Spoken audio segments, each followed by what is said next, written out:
በህንድና በፓኪስታን መካከል ያለው ውጥረት ተባብሶ ሀገራቱ ዛሬ ላይ ወደ ይፋዊ ጦርነት እየገቡ እንደሆነ እየወጡ ያሉ መረጃዎች ይጠቁማሉ። በዚህም ህንድ በፓኪስታንና በፓኪስታን ቁጥጥር ስር በሚገኘው ካሽሚር ግዛት የአየር ድብደባ መፈጸሟም እየተገለጸ ይገኛል። በህንድ ቁጥጥር ስር በሚገኘው ካሽሚር ግዛት በአገር ውስጥ ጎብኚዎች ላይ ጥቃት ከተሰነዘረ ከሁለት ሳምንት በኋላ ህንድ በፓኪስታንና በፓኪስታን ቁጥጥር ስር በሚገኘው ካሽሚር ግዛት ላይ ተከታታይ ጥቃቶችን ሰንዝራለች። ህንድ በፓኪስታንና በፓኪስታን ቁጥጥር ስር በሚገኘው ካሽሚር 9 የተለያዩ ቦታዎች ላይ የሚሳኤል ጥቃት መሰንዘሯንም አስታውቃለች። የፓኪስታን መከላከያ ኃይል በሰጡት መግለጫ 3 ቦታዎች ላይ ጥቃት መፈጸሙን ገልጾ 8 ሰላማዊ ዜጎች መገደላቸውን አስታውቋል።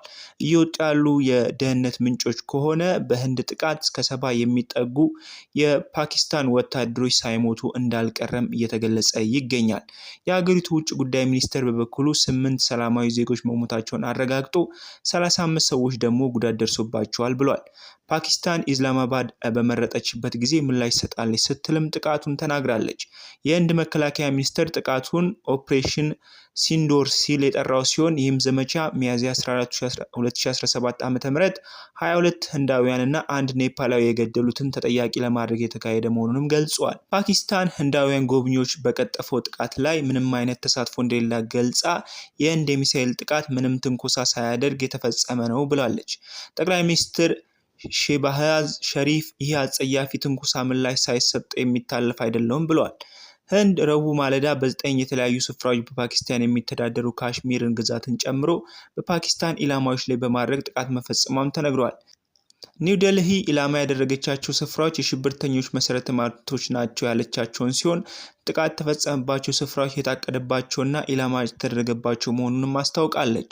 ህንድ ምንም የፓኪስታን ወታደራዊ ተቋማትን አለመምታቷን ገልጻ የተፈጸሙት ጥቃቶች ኢላማዎች የተደረገባቸው በአግባቡ የተሰለሉና በተፈጥሯቸው ወደ ሌላ ግጭት እንደማይስፋፋ መሆኑን አብራርታለች። ፓኪስታን በበኩሏ 3 የተለያዩ ስፍራዎች ላይ ጥቃት መድረሱን ተናግራለች። የፓኪስታን መከላከያ ሚኒስቴር ካዋጅ አሲፍ በሰጡት ቃለ ምልልስ በጥቃቱ ሰላማዊ ዜጎች መኖሪያቸው አካባቢ መመታቱን ተናግሮ ህንድ ኢላማ የተደረጉ የሽብርተኞች ካምፖች ናቸው የምትለው ሐሰት ነው ብለዋል። የፓኪስታን መከላከያ ሚኒስቴር ቃል አቀባይ ለቢቢሲ እንደተናገሩት በጥቃቱ 2 ህፃናትን ጨምሮ 7 ሰዎች መሞታቸውን ተናግረዋል። ሮይተርስ የዜና ወኪል እንደዘገበው የፓኪስታን መከላከያ ሚኒስቴር ቃል አቀባይ 5 የህንድ ተዋጊ ጀቶችንና ሰው አልባ አውሮፕላኖችን መታ መጣሏንም ተናግራለች። ህንድ በጉዳዩ ላይ እስካሁን ይፋዊ መግለጫ አልሰጠችም።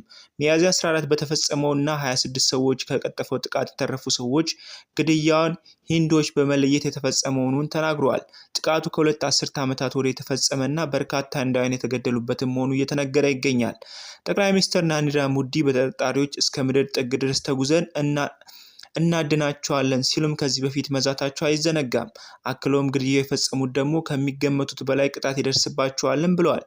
ይሁን እንጂ ህንድ ጥቃቱ ከተፈጸመ የፈጸመውን ቡድን የትኛው እንደሆነ በይፋ ያረጋገጠች ሲሆን እስካሁን ድረስ ከጥቃቱ ጀርባ ያለው ማን እንደሆነም በግልጽ አልታወቀም። የህንድ ፖሊስ ግን ከ4ቱ ጥቃት ፈጻሚዎች 2ቱ ፓኪስታናዊ መሆናቸውንም ገልጿል። የህንድ መንግስት በፓኪስታን የሚደግፈው አማጽያን ተጠያቂ ቢያደርግም ኢስላማባድ ግን ወንጀላውን ውድቅ አድርጋለች።